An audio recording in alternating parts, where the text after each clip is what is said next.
So I've hit a wall. I think I'm officially at the burnt out point. My first job, I punched a time clock. It was my very first job in high school. I've been working since I was 14. And my first job, I punched a time clock. A whole lot of my first jobs, I punched time clock. And you punch, for my young people who don't know anything about that, it was a physical card and a machine, and you punched in when you got in, you punched out at lunch, you punched back in when you finished lunch, and you punched out when you left the day. And the cool thing about it was when you punched out, you could do whatever you wanted to do because you weren't on the clock. And I started the church, as you know, 17 years ago, and I feel like in December of 2004, I punched in, I clocked in. And 17 years later, I've yet to clock out. I've never, in my opinion, clocked out a single time in 17 years. I've been pastoring since I was 22. For 22 years since I was 35. To give you a lens of how long that is, my daughter Jada is graduating in 3 months from UNC Chapel Hill. When I started when I started pastoring, she was 3 months old. Jasmine, who's a freshman at UNC Chapel Hill, wasn't even born when I started pastoring. My son Kyle was 14 when I started pastoring. He was our first drummer and our first sound technician. So that's how long this has been. So I haven't been able to really be off or to clock out, and I've hit a wall. I'm tired. Pastoring is just hard. It's God's calling, but it's hard. And I have just notes because I don't want to miss anything, and I don't want to say anything that I shouldn't say. Pastoring in a pandemic is even harder because who knew what to do, and who knew how to really respond. And then pastoring through a construction project is even harder. And I think I had an illusion that 17 years in, it would just get easier. But it's not getting easier. It's getting harder. And so I pastor three kinds of people. I pastor people who work so hard to help take the weight off. I'm so grateful for y'all. And then I pastor people who are weight. They're not trying to take the weight off. They want you to carry them. They're not, but that's okay because that's ministry. People come to church because they need help. I'm good with them. But it's the third group that makes it hard. And that's the group that hovers over the top of the people that are the weight, and they push the weight down. We got a lot of them. And for 17 years, I've been able to hold up the weight, even when people are pushing down. But something's kind of shifted for me because for the first time, I don't feel like I can hold the weight anymore. And I always used to brag, and I know we shouldn't have a spirit of pride, but I'm just don't know who else to be other than honest. I used to be very proud for the fact that I had a lot of capacity. I'm good, I got capacity, I can handle this. I'm spent now, I don't have anything left. And because of that, for the first time in 22 years of pastoring, 17 years of being here, for the first time in my life, I'm scared. I'm afraid. Now, I want to be really clear. I did not say I have a spirit of fear. I said I'm afraid, and it's a difference. I'm scared because I don't know what the stress is doing to me that I don't know about. And so I'm scared because I'm changing. I used to have good days and bad days. Now I just have days. And every day is I'm just numb. So I'm changing. And I wake up and I'm as tired as I was when I went to sleep because I feel like I spent the whole night fighting in my spirit. So I'm scared that, I'm gonna wake up and I'm gonna have had a stroke in the middle of the night. Or I'm gonna wake up and I would have had a heart attack, or I would wake up and I would not be able to talk anymore. And so I want to finish strong, y'all. And I don't think I'm done. I don't think God's done with me. But if I keep doing exactly like I'm doing, I feel like I'm not going to make it. And I feel like I'm not going to finish. And so the biggest issue is I don't heal fast anymore.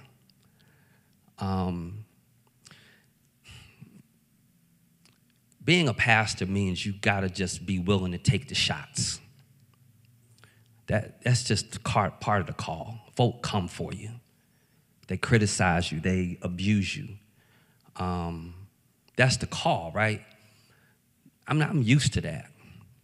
The difference is I'm not healing as fast anymore. See, when I was a little boy, I was very athletic when I was younger, but I used to break bones. So my childhood, I probably broke stuff like 8 times. I broke both my thumbs. I broke both my wrists. I broke both my arms. But I healed fast. And the next season, I'm right back out there. Or a couple months later, I'm right back out there. That's the key to pastoral ministry. The key to pastoral ministry is that people beat you up all week long, but if you can just get to the pulpit healed on Sunday, you won't preach to them in your hurt. You won't beat them up with the microphone. So the key to this thing, to really love the congregation, is you got to be purged by Sunday morning. I'm not healing anymore fast enough when Sunday comes. So I'm scared that I'm going to start preaching from my wounds and not from my scars. And there is a difference. When a wound is still bleeding, it's still pussy, it's still fresh. A scar has already healed up, and you can say, y'all, this is just what happened to me, but I'm good. You know, you don't want to see anybody stand in front of you bleeding and pussy. But that's kind of the place I'm in. And so, because I want to finish strong, I got to do some things a little different. Y'all, we don't think of it like this, but nobody in this church has experienced more funerals than me. I'm not a hireling. I'm not some paid dude. And God called me, man, to love these people, commit my life to them.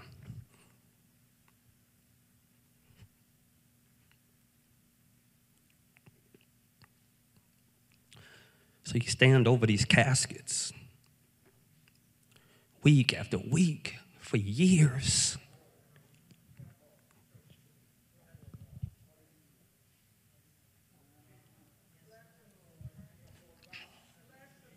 These are people that you pray with and you hold hands and you laugh together. And they keep people that you've married, you blessed their children. You went to their home when they got it and you blessed their home or blessed their new business. And you tasked with having to lay your hands on that casket and say, it becomes my final task and assignment as their pastor to commit their body to the ground. You know, every time I bury a black man under 40, when I look in the casket, I don't see that black man, I see my son. But I got to get up here and I got to preach, man. I got to make sure people are good because that's the calling. And I'm good with that. But I'm not healing as fast anymore. And so because I'm not healing as fast, I'm spending a lot of time just in my feelings and not in my spirit, man, where I know I need to minister to people from. So I need a minute to figure out how I keep pastoring the people that keep holding the weight down. Because I'm called to pastor them the same I am to pastor the people that hold up, that help with the weight. I don't get to pick and choose who I pray for. And I don't get to pick and choose who I minister to, and I don't get to pick and choose who I love. The only thing I can choose right now is how do I stay as healthy as possible to keep letting them beat me. That's the call. They're not going to stop beating on me. The issue is how do I stay healthy enough to take the whooping? And I need to figure that out. And so I got to figure out how I handle my feelings. And I want to be really clear. They're my feelings. This is not about, I'm not saying you're doing it or these are my feelings. But I got to figure out how I handle my feelings that my critics won't shut up and my supporters won't speak up. I got to figure out how I handle that. I got to figure out how I handle people nodding, smiling, and I know in my spirit because the Holy Ghost has told me that they're not for me. And the stress of it is theological for me. It's a spiritual fight. It's nobody at all would look down on me because I would have said, well, Buddha is not Jesus. And I know we got somebody who wants to work with kids or somebody who wants to play or somebody who wants to be on staff or somebody who wants to lead a ministry, but they think Buddha is Jesus. And we got standards here. And I'm not willing to relax the standard. I'm not willing to compromise our convictions. And so there are things that happen every day that stress me because they are forcing me to compromise my convictions. And I can't do that. And so for the hope of not offending members and for the hope of appeasing people's feelings and emotions, I try to just hold it all in.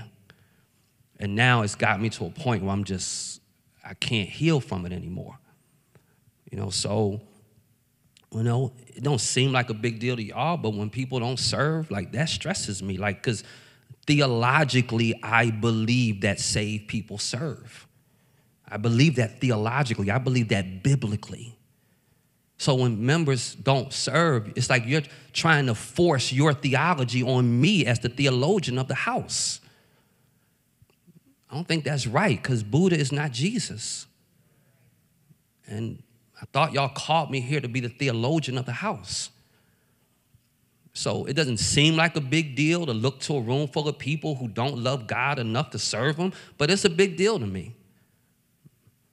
It may not be a big deal to you that half the church doesn't give.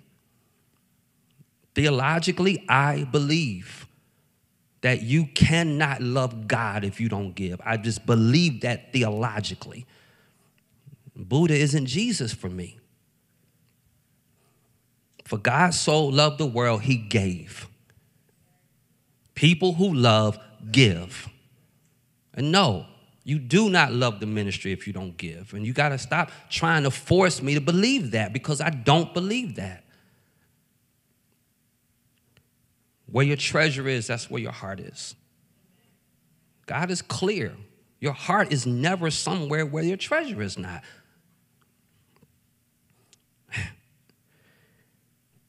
Have you ever gone to a wedding and as the bride walked down the aisle on her special day, people started speaking and they started saying stuff while she walked down the aisle? Them shoes don't match that gown. And she hears it. How you wearing white and you had 3 kids already? People hear it. You've been with 3 people, you whore. They hear it. It's her special day. Look at all this weight you gained. It's her special day. And for the invited guests, run her out of her own wedding. Pastor, what does that have to do with anything? When people slander the church, belittle the church is the bride of Jesus. It's Jesus' bride. You've never once been to a wedding where anyone did that to the bride. But we do it to the bride of Jesus. And to make it worse or as bad, what is the bride of Jesus? The church. Who's the church? It's the body, the gathered body of us. Us, we're the church. So every time somebody slanders the bride, they slander the body. That means every time you take a shot at the bride, you take a shot at every member. You take a shot at the pastor, you take a shot at all of us. And so I just need a minute. I'm used to people doing it. I'm just not healing as fast because I'm spending so much time doing everything else that I need to spend some time with God so that I'm strong enough spiritually to take the fight. And so I'm going to do some things in the month of March to do this. I'm going to get a physical because I'm behind in my physical. And I got to do some things to make sure I'm healthy physically and emotionally. I'm going to start an exercise routine. I'm going to spend some time, some deeper time in devotion.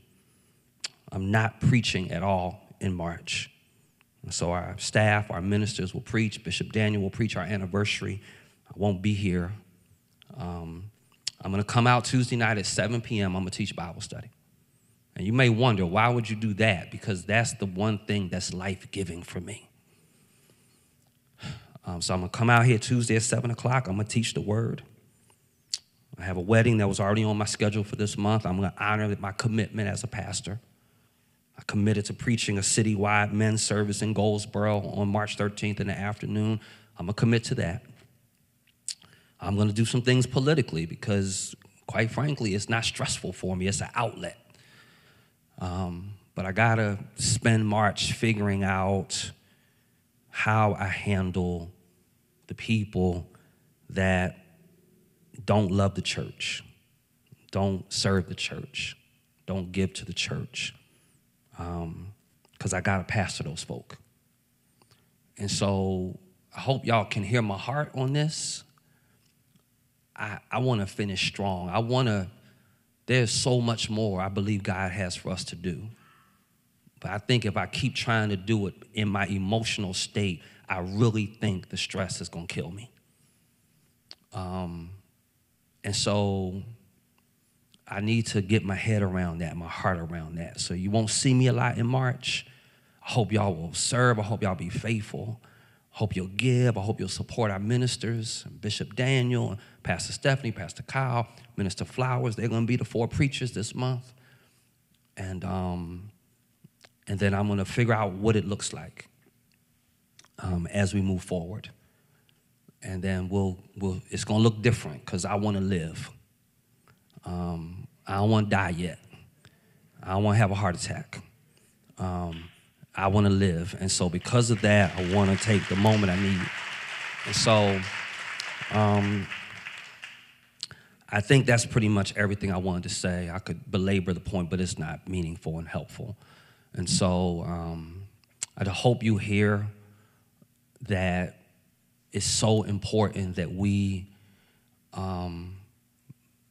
work hard to be a person that helps with the weight, whether it's at home or in church, that even strong people who seem like they have it together could literally be on the brink of falling apart.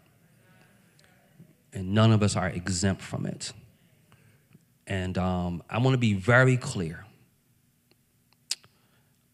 This is not a statement of defeat.